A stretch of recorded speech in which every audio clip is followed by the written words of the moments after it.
Who's Tom and Dick, a weekly podcast with your hosts, Martin Weavers, fighting stage 4 lung cancer, and Patrick Mortimer, living with heart disease.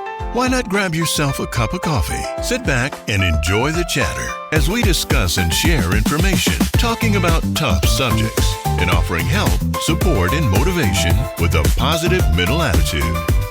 Good afternoon. Good afternoon, everybody. Back here on a Friday. Yeah. Really excited about today's show. This is part 2 of our Sir David Jason interview. We had such wonderful feedback last week. Thank you very much. And I hope you're going to enjoy part 2. Without further ado, we'll get straight into it, shall we? And let's go on over to the next question from my old mate Martin to Sir David Jason. So you've had your rise, and then we must talk about Del Boy, obviously. Is it right that, I mean, I've read that you were third in line for that, but is that correct, or you're the person to tell us? I don't know.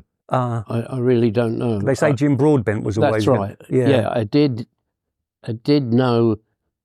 I think you're right. Jim Broadbent played a lovely character in Fools and Horses. Yeah. And I think it was mentioned at some point that he was up for... But I can't imagine him as that role. No. You know, seeing him as an actor, and obviously I've seen you from Do Not Adjust Your Set, but I mean, you made obviously the role your own, but I just can't imagine him in that. No, well then, I think there was supposed to be, and I don't know, because it was only hearsay, that after I was doing the part, that things would happen and somebody say, I think they said Jim Broadbent was going to be Del Boy. But no, I had heard that, but I don't know. It wasn't well known. It wasn't mentioned really by the production. It crept out slowly, and the rationale behind that would be he would have had to have gone for an interview with John Sullivan and Ray Butt, who was the director. Yeah, and they would be sitting in the room.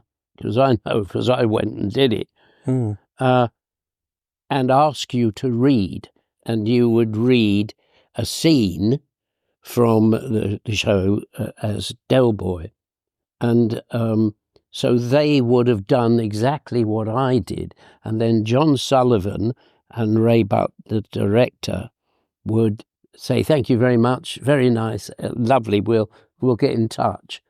And then you leave, and then they sort of go together and go, well, I don't know, what do you think? Well, you know, and they would talk about it, and for whatever reasons they would have, maybe John wouldn't be convinced. One of them only takes the one to say, no, I don't think so. And then we say, next, please, and another aspiring actor would come in and do the reading, and that's the way it went on. So I don't know, there were names that were bandied about, and as you know. Yeah. So do they all get the same scene to read, or do they get given different parts? Because otherwise it's a different kind of playing field, isn't it? Yeah. You know?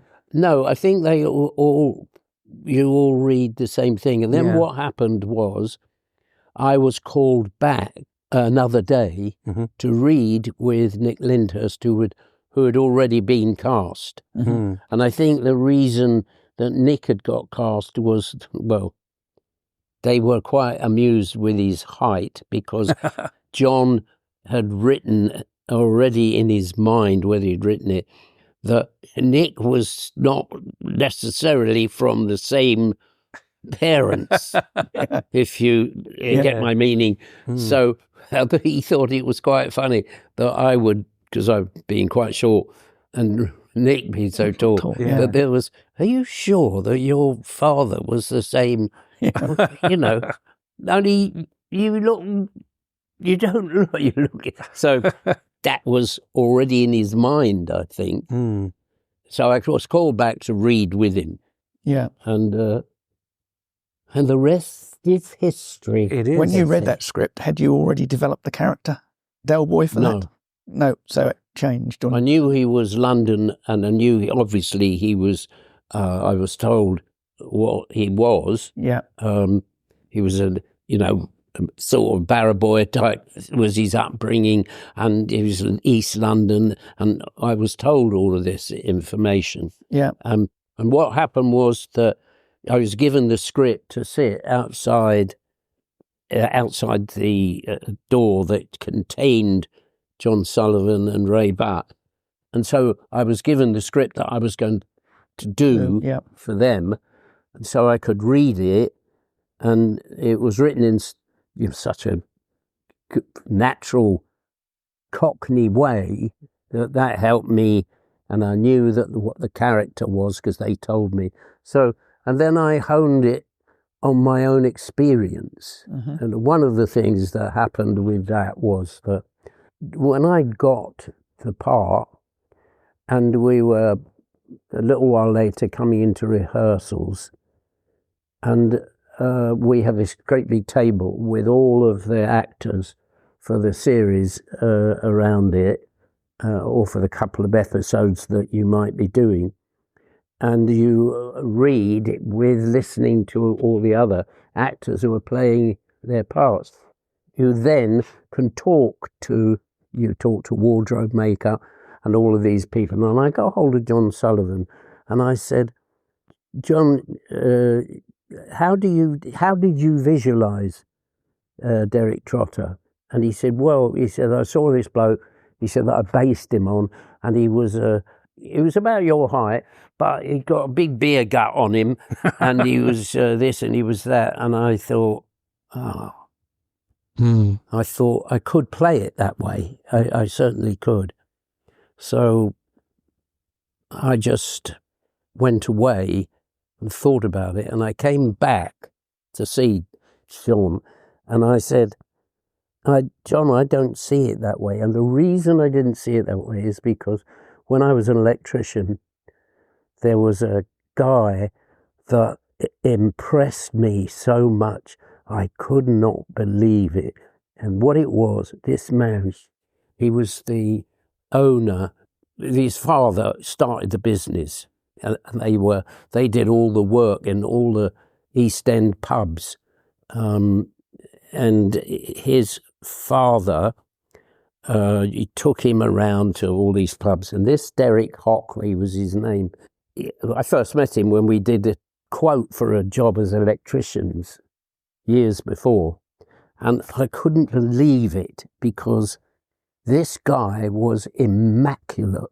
He was like the richest man in the world. Yeah. I mean, he had this amazing camel hair coat that was down to his knees. He always had a brilliant tie and collar and a suit, and everything about this bloke was West End gentry to see. But as soon as he opened his mouth, he was as cockney as all the rest, and he talked like that. And I thought, it just wiped the floor with me. I couldn't believe that someone who dressed and looked like that could talk like that all the time. So, because of that, he made an indelible mark on me. And so when I was reading Derek Trotter, I now started to visualise this guy, and I think, it's him. Yeah. It is. So I then told John of my findings and what I thought and how it affected me. And John said, no, okay.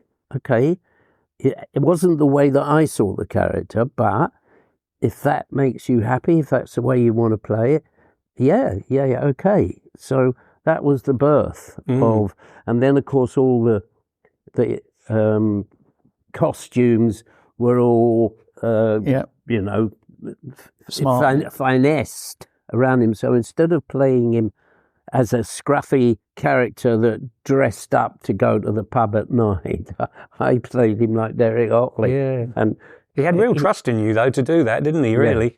Yeah. It's fantastic that he could adapt something he'd written. His vision. It was his vision, but it wasn't my vision. And I think he realised that I would be happier playing it as this smart Cockney lad, Yeah, so that's how you you put together with, again, it's a team thing. If John had insisted that I was the fat guy, not scruffy, but scruffy at work perhaps, and neat in an evening possibly. But because I decided that I wanted to play him sort of fairly smart all the time, and John could then see the way that would lend itself to his work. So, but as I say, had he insisted that it had to be that way because of the way he viewed the character, you wouldn't have had the Del Boy that you know now. That's brilliant to know, that isn't it? That is, yeah. Yeah. Well, I did see them get interviewed once, and they said when these writers, when they were writing Dad's Army, they were drawing upon characters that they'd grown up with. Yeah. And seen, and we said... Well, Jimmy Perry was a Bluecoat, and he'd done the Heidi High series from that. Yeah. So it's all on his background, isn't it? Yeah. So nothing is totally invented out of thin air. No. So you always call back on, for reasons that you put it together. It's putting together the character of Frost. And one of the things that I put together with Frost was I was too short to have been a policeman. 5'6". I think it was either 5'7" or 5'8" was minimum size. You couldn't become a policeman. Yeah. Those were just the rules. So because of I was only 5'6", that I then used that as his stature was always trying to be a little bit taller than he was. Yeah. So my physical stature as the character I played was always with a straight back, trying to reach the minimum height of the policeman. Yeah. And so that was a characteristic that I brought into the character, only for my own... nobody really would have known that.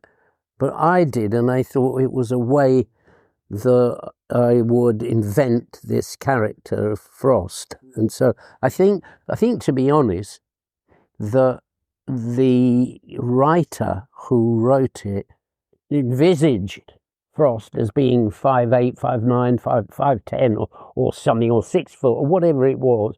And so he wasn't very pleased when he found his character was like a midget walking about. So that was the first prop, if you like, that I used to build the character. And then slowly I sort of built the character on a guy who wouldn't take prisoners, you know, because he didn't like criminals, but he did like real people. He had a soft spot. So and I built that into the character. So it's all built on truths. Yeah.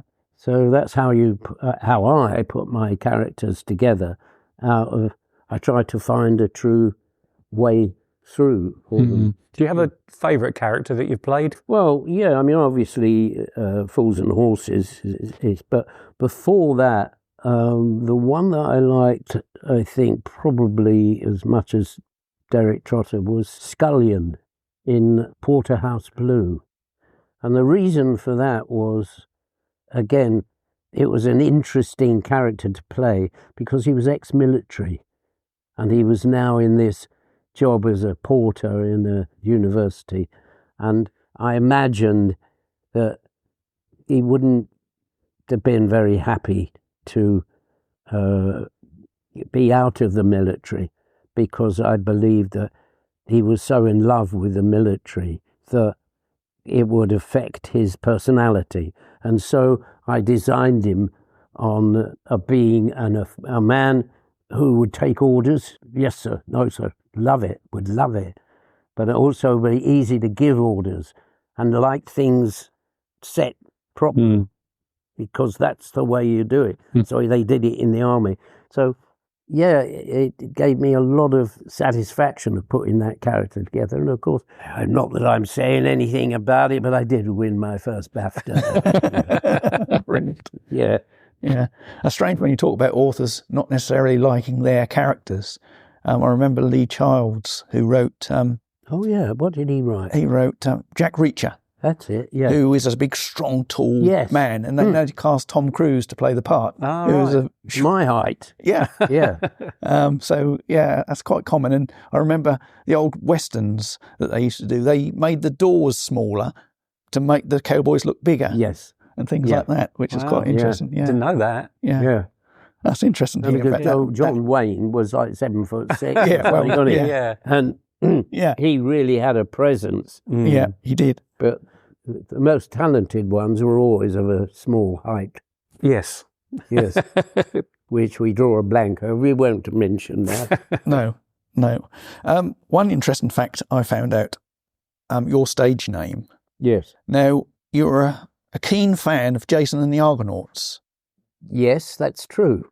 Why didn't you call yourself David Argonaut? Too complicated. No. Yeah. No. The story behind that was that when I was at school, the teacher would hold, I don't know, it'd be about 15 minutes maybe, or half an hour, it doesn't matter, would read classic stories to the class. The story that affected me the most was Jason and the Argonauts. Yeah. I think it was because of the romance and the invention of it, living in this mysterious world, and it just touched my imagination, and I was so besotted by it because as she was reading, I could imagine it all. I was completely taken with, and she was a good reader, which is an important thing. Mm-hmm. So she could create the stories that were in my mind, if you like, by her words. And I'd never forgotten it. And so when they were looking for, I was on the phone. Yeah. And I was trying to join Equity. And David White, they'd got somebody already. And what about Whitehead? I said. And she said, wait a minute. She went away and said, no, there is a David Whitehead. And she said, I could leave it if you like and reapply later. And I thought, no, I can't. I've got to do it now because I might not get another job for God knows how long. I'd have to go through the whole ritual. So it just popped into my mind, Jason and the Argonauts, yeah. What about David Jason? He said, hold on a minute. No, we haven't got a Jason.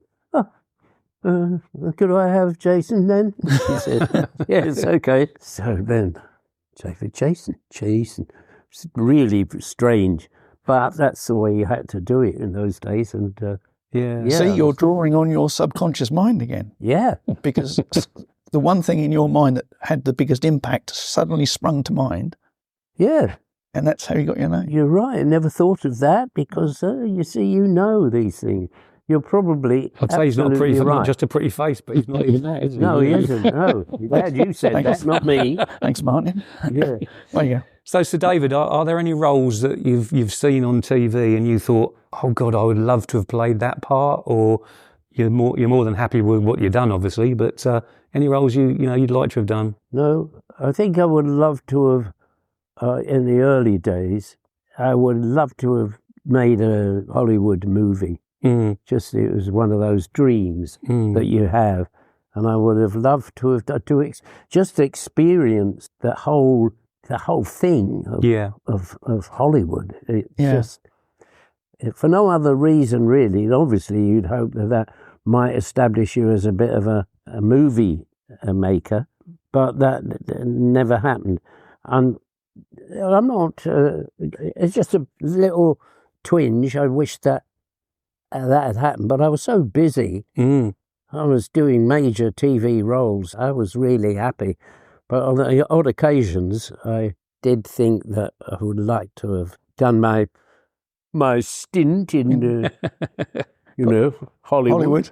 Yeah. So, who did you look up to when you was younger? Was there I any? looked up to everybody. Well, I wasn't going to mention that today. No, exactly. But no, was there a person on TV or in the films, like you say, that you thought, wow, When I was younger, I always wanted to be Les McEwen. I loved him as a kid. I was 13, 14, and I thought, wow, the girls love him. And I want to be that person. So was there a person? Usual, was there a person? Women usually have that effect, don't they? No, the only one that I really grew up with was John Wayne. And I couldn't possibly follow him because he was hardly be in his shadow. He was so big, tall, but he was so popular, so many films he made. And when you were sort of very impressionable about 8, 9, 10, 11, 12, that range of style, I went to see every one of his westerns, and he epitomized the western to me. And I always fancied, I was always very impressed with his work. I still like watching his movies now. When my wife goes to bed and I sit up for an extra couple of hours, I often put a John Wayne movie on or Clint Eastwood cowboy on. Yeah. Yeah. Clint Eastwood was another one. Yeah, still great films. Yeah. Yeah. What sort of personal interests have you got, Sir David? Yeah, I make models. Models? Oh, okay. Yeah. I make models. One of the things I have made, I came across half a dozen riding boots, those old-fashioned riding boots, and I've turned those into lamps. Oh, wow. Yeah, so I had to, I polished them all up and put them on a base and did all this and did that, because I saw in a hotel that I used to go to, it always intrigued me that in the hall, I would pass these lamps on a big sideboard, and they were riding boots with the shade on, and I thought, I just liked them. I just thought, what a clever idea they look. And so I came across these boots in an old stable of mine that I found. And so I thought, well, it's a job for me. Yeah. So I spent... So do you make these for yourself or do you make them to sell No, I made them to sell. You haven't got a market stall at Peckham, by any chance? No. But I might very well have to do that. How does Sir David Jason sell these? You can't put on Marketplace by Sir David Jason. No. Do you put them under another name? No. I'm toying with the idea of having a plaque made by David Jason, a little brass plaque. Yeah. And because I was told by someone who was in the game, he said that if you wanted to sell them to to make them more interesting for a buyer, he said you ought to put a brass plaque on with your name on. So I did all that. But I haven't sold one yet. And the reason for that is they're so difficult to pack. So you make the riding boots, Sir David, and what do you make other models? Yes, I do. I've got quite a lot of them. I've got one that I've got to give my dentist. Oh, no. And what that is, about that big.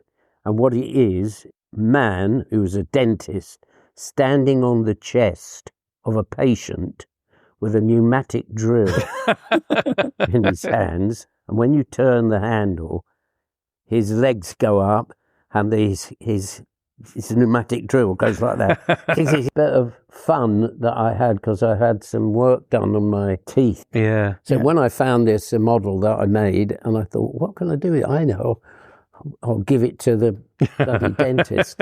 So yesterday I went to the dentist, and I nearly took it then, but I just didn't. So I thought, I will take it in, I'll drop it in. I'll pack it first. They're quite complex then, if they're obviously mechanical. Yeah. Yeah. And it's just awkward because the man standing on the patient's chest works out about that tall and it's about that wide because he's lying in a dentist's chair. Yeah. So I'm sure he'd love that. Yeah. But if he doesn't want it, I'll have it. So I'd like to take you back to your awards. Congratulations on all the awards and everything you've ever won. But you had your OBE in 2005. Did you ever think that years later you'd be getting a knighthood? No. Again, it's that thing that we were saying earlier.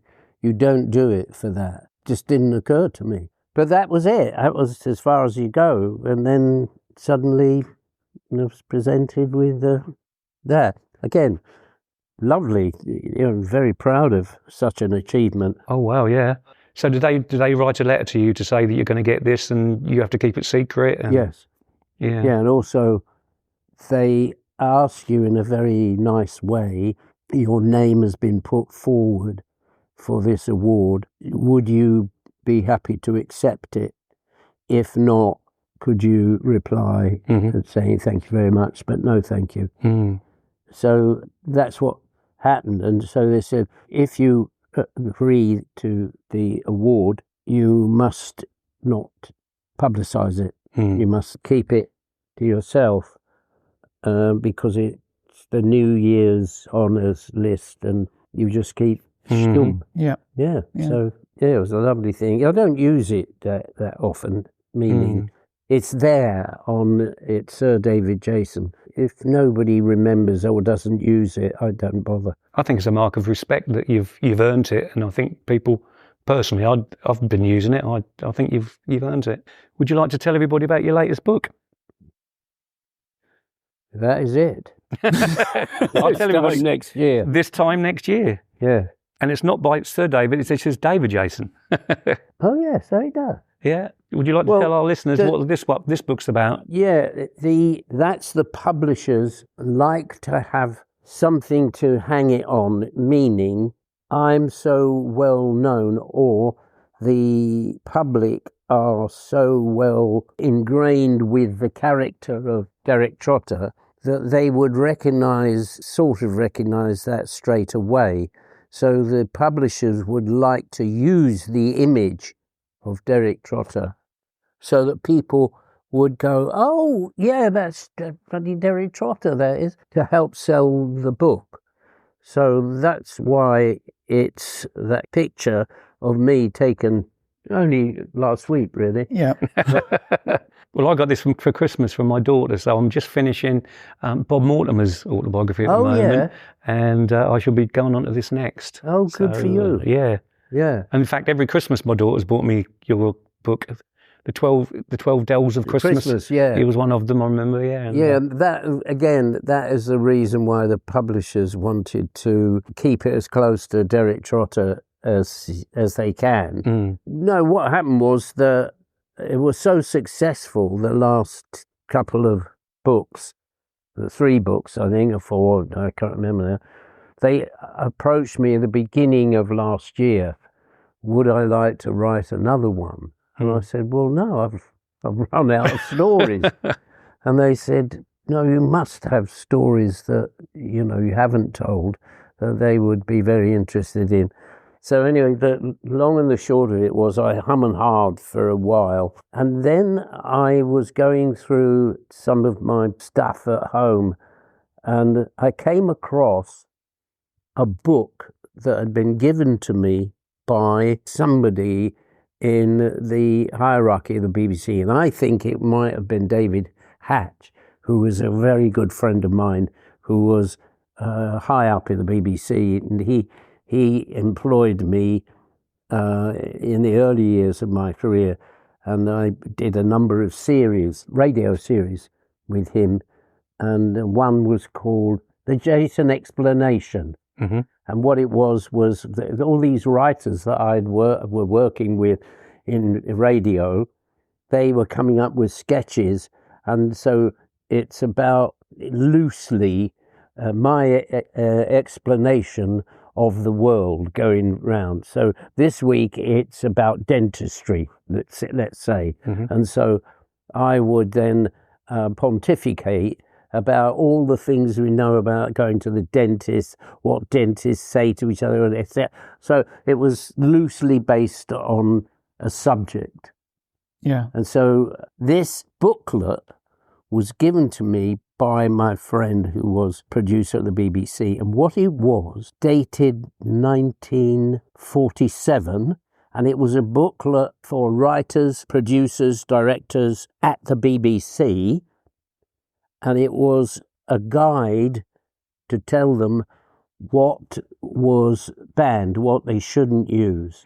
Like, for example, winter draws on.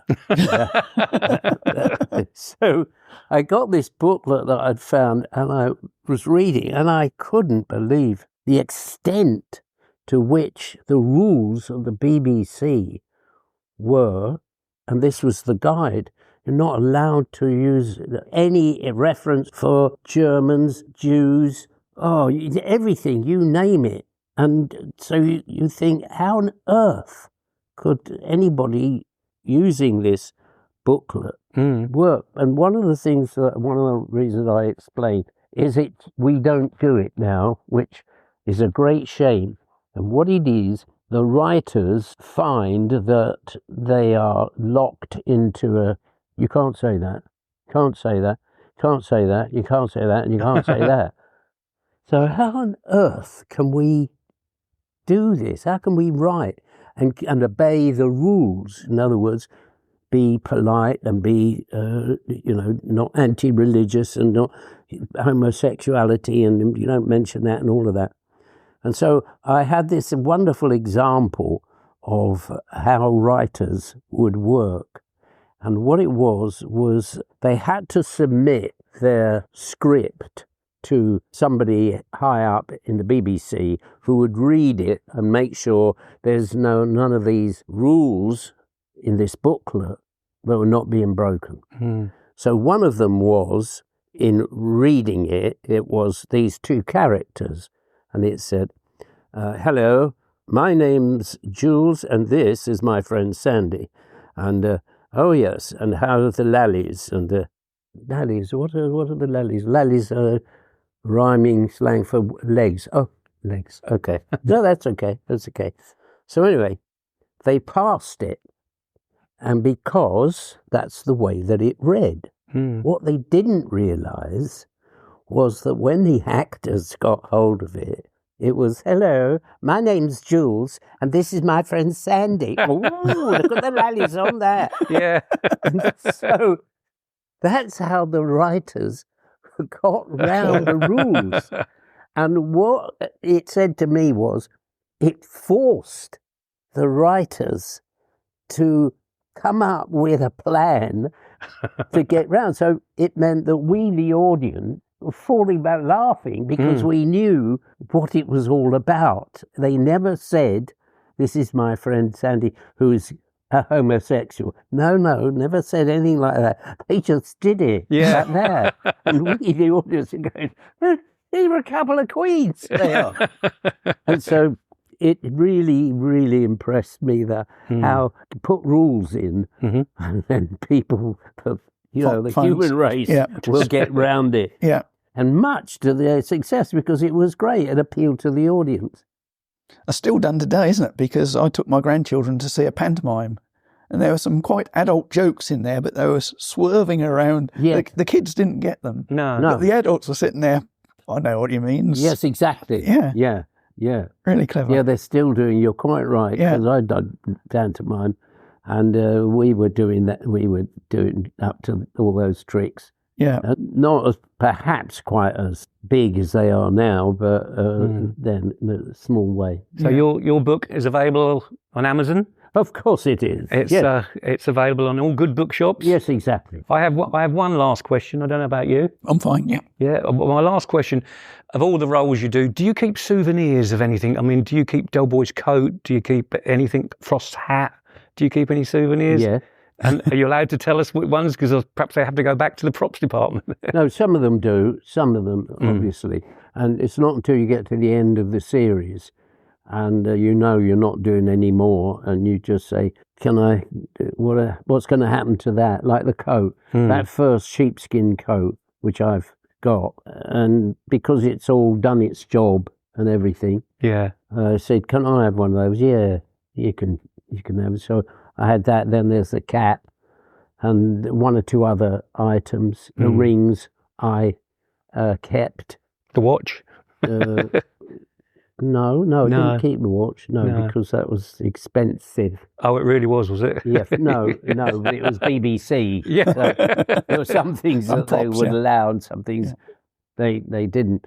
So yeah, I've got a few bits and bobs. And I tell you what I did keep, which I have sold on, and I've still got a couple of three left, was that I had a habit of keeping the script in Only Fools and Horses. And I kept the script of each episode that we did. And I did that because I just thought, I don't know, I may want to look something up. I may want that joke. I may want to pinch that joke for some reason.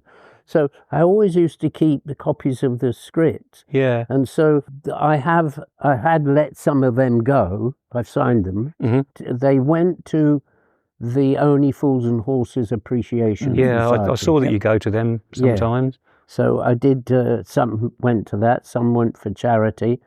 So I had a great stack of them because I just didn't throw them away. So I've got a couple of 3 left, which I'm trying to negotiate at the moment and waiting for the price to go up. It never leaves you see, Sir Derek? No, exactly. Yeah. Well, I want to say thank you very Did you much. just see what you said there? No, he didn't, did he? No. He did. Sir Derek. So Derek. Sorry, Sir David. Anyway, I want to say thank you very much for all your time. I mean, you've been a long time with us, very generous with your time. Sir David, thank you very much. That's okay. Well, we've never had a Night at the Realm on, and so you're the first. All this is going to boost your Listeners. Yeah. So, Sir David, thank you very much for all the time that you've given us today. It's been fantastic, and you've gone above and beyond what we ever thought you was going to do for us. We thought we was going to get sort of 30 minutes, but I mean, we're well over the hour now, so thank you very much. Yep. That's very kind of you. That's all right. It's been a pleasure, but I'll just charge you double for the extra half an hour. Thank you, sir. Anyway, no, I hope you and your audience will enjoy the little chat. I'm sure they will. If they enjoy it as much as we did, then everybody will enjoy it. Thank you very much, Thank you, Sir David. Thank Okay. you. Well, I'd just like to say that was such a humbling interview today. Yeah. And allowed us to present our very first 2-part episode here at Who's Tom and Dick. Yeah. We are forever in your debt and wish you all the very best for the future. And a big thanks to Sir David's wife, Jill, for making it all happen. And of course, Vivian back in the office. So we hope you enjoyed it, everybody, and we'd like you to tune in again next week. Have a great weekend, everybody. Yeah. And we'll see you back here, same place, same time next week, with another Who's Tom and Dick. Yeah. Bye. Bye. Bye. Bye. You've been listening to the Who's Tom and Dick podcast with your hosts, Martin Weavers and Patrick Mortimer. If you enjoyed this episode, please subscribe to the show on Apple, Spotify, or your favorite streaming platform. New episodes are available every Friday. Thanks for tuning in.